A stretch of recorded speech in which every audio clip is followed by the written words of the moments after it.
19वीं सदी के अंत और 20वीं सदी की शुरुआत में अमेज़न वर्षावन वैश्विक इतिहास के एक क्रूर और नाटकीय अध्याय की पृष्ठभूमि बन गया। रबर बैरन का उदय।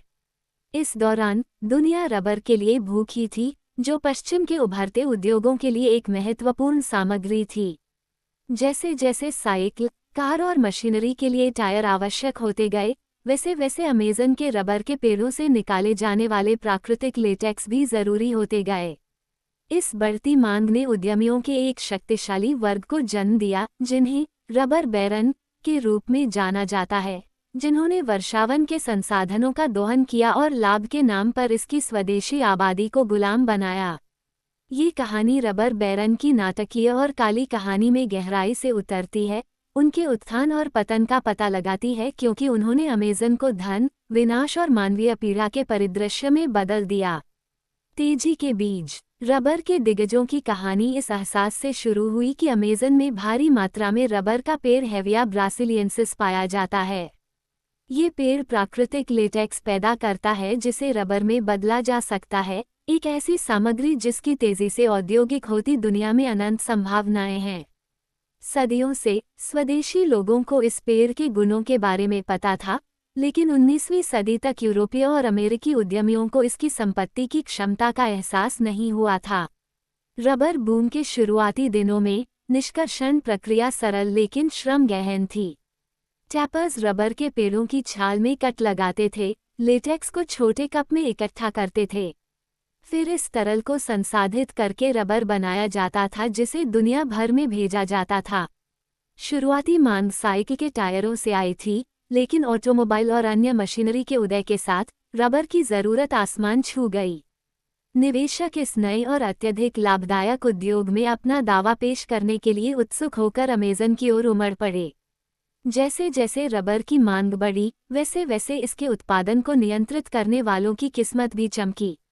जंगल में पूरे शहर बस गए, जो स्थानीय लोगों और प्रवासी श्रमिकों के श्रम से प्रेरित थे, जिन्होंने क्रूर परिस्थितियों में काम किया। अमेज़न के दिल में बसा मनौस शहर रबर बूम की समृद्धि और अपव्यय का प्रतीक बन गया। घने जंगल के बीच में भव्य ओपेरा हाउस, यूरोपीय सामान और शानदार जीवन शैली पनपी, जो पेड़ों से मिलने वाले अविश्वसनीय मुनाफे का प्रमाण है। लेकिन जब रबर के कारोबारी और उनके निवेशक अमीर होते गए, तो स्वदेशी लोगों और खुद अमेज़न को बहुत नुकसान उठाना पड़ा।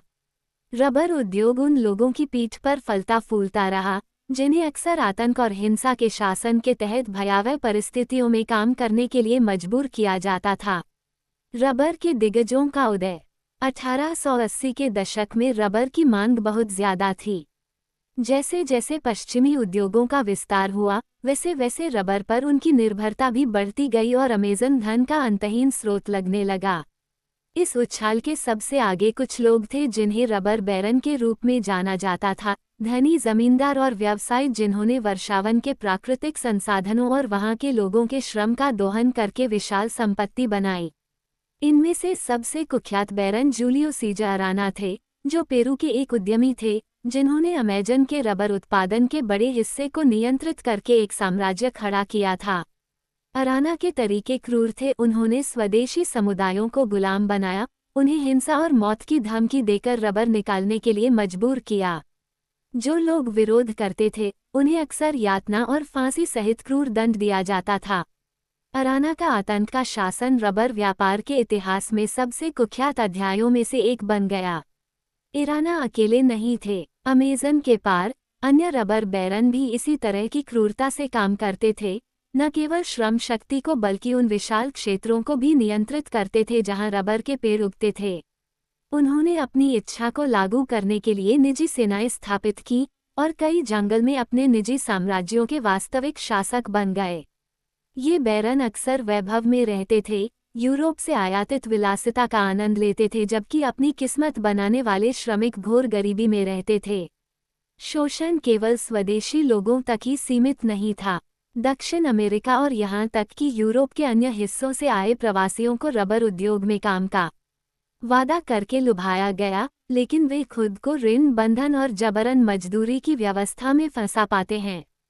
अमेज़न में कठोर परिस्थितियों और श्रमिकों पर अत्यधिक मांगों के कारण मृत्यु दर बहुत अधिक हो गई, जिससे रबर व्यापार में शामिल लोगों की दुर्दशा और भी बढ़ गई। क्रूरता के बावजूद रबर के व्यापारी अपने देशों में, खास तौर पर ब्राजील और पेरू जैसी जगहों पर सफलता के प्रतीक बन गए। मनोस और इक्विटोस जैसे शहरों में रबर से पैदा हुई संपत्ति ने शहरी परिदृश्य को बदल दिया। भव्य हवेलियां, आलीशान थिएटर और अत्यधिक धन के अन्य चिन्ह उस पीढ़ा के बिल्कुल विपरीत थे जिसने उन्हें जन्म दिया था। वर्षावन और उसके निवासियों पर पड़ने वाला प्रभाव। रबर के व्यापारियों ने जहां अपनी किस्मत चमकाई, वहीं अमेज़न वर्षावन और उसके मूल निवासियों को शोषण का खामियाजा भुगतना पड़ा। रबर निकालने की प्रक्रिया जंगल के लिए विनाशकारी थी। श्रमिकों को पेड़ों को काटने, उनकी छाल उतारने और लेटेक्स इकट्ठा करने के लिए मजबूर किया गया। इस प्रक्रिया ने न केवल पेड़ों को नुकसान पहुंचाया, बल्कि रबर के बागानों के लिए जंगल के बड़े हिस्से को साफ कर दिया। पर्यावरण को भारी नुकसान हुआ, लेकिन मानवीय क्षति इससे भी अधिक थी। सदियों से जंगल के साथ सद्भाव से रहने वाले आदिवासी समुदाय नष्ट हो गए। कई लोगों को जबरन मजदूरी करवाना पड़ा, जबकि अन्य लोगों का नरसंहार किया गया या वे रबर व्यापारियों द्वारा लाई गई बीमारियों से मर गए। अमेज़न की आदिवासी संस्कृतियों का सामाजिक ताना बाना बिखर गया क्योंकि पूरी जनजातियों को गुलाम बना लिया गया या उनका सफाया कर दिया गया। इस शोषण के सबसे कुख्यात उदाहरणों में से एक पुटुमायो मामला था, जिसने अराना की कंपनी द्वारा नियंत्रित क्षेत्र में स्वदेशी रबर श्रमिकों द्वारा सामना की जाने वाली भयावह स्थितियों को उजागर किया। ब्रिटिश और अमेरिकी मानवाधिकार कार्यकर्ताओं ने दुनिया के ध्यान में अत्याचारों को लाया, जिसके कारण रबर उद्योग की प्रथाओं की अंतर्राष्ट्रीय निंदा हुई। हालांकि श्रमिकों के जीवन को बेहतर बनाने या वर्षावन को और अधिक शोषण से बचाने के लिए बहुत कम किया गया।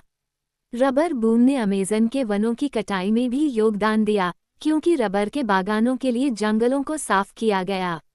वर्षावन के इस विनाश के दीर्घकालिक परिणाम हुए, न केवल पर्यावरण के लिए बल्कि उन स्वदेशी लोगों के लिए भी जो अपने जीवन के लिए जंगल पर निर्भर थे। अमेज़न, जिसे कभी एक अंतहीन और अविनाशी संसाधन के रूप में देखा जाता था, धीरे धीरे रबर के दिग्गजों के लालच और पश्चिम में रबर की मांग के कारण नष्ट हो रहा था।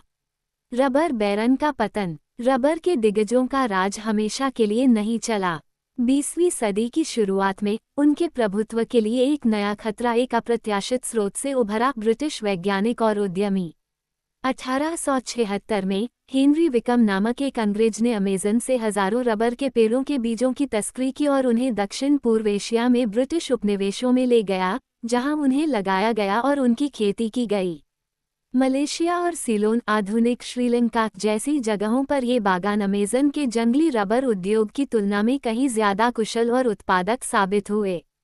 बागानों के नियंत्रित वातावरण और सस्ते श्रम के कारण ब्रिटिश लोग बहुत कम लागत पर रबर का उत्पादन कर पाए। 1910 के दशक तक दक्षिण पूर्व एशियाई रबर ने वैश्विक बाजार में बाढ़ ला दी थी और रबर के व्यापार में अमेज़न का प्रभुत्व खत्म हो गया था। अमेज़न के रबर के दिग्गजों के लिए यह बदलाव विनाशकारी था।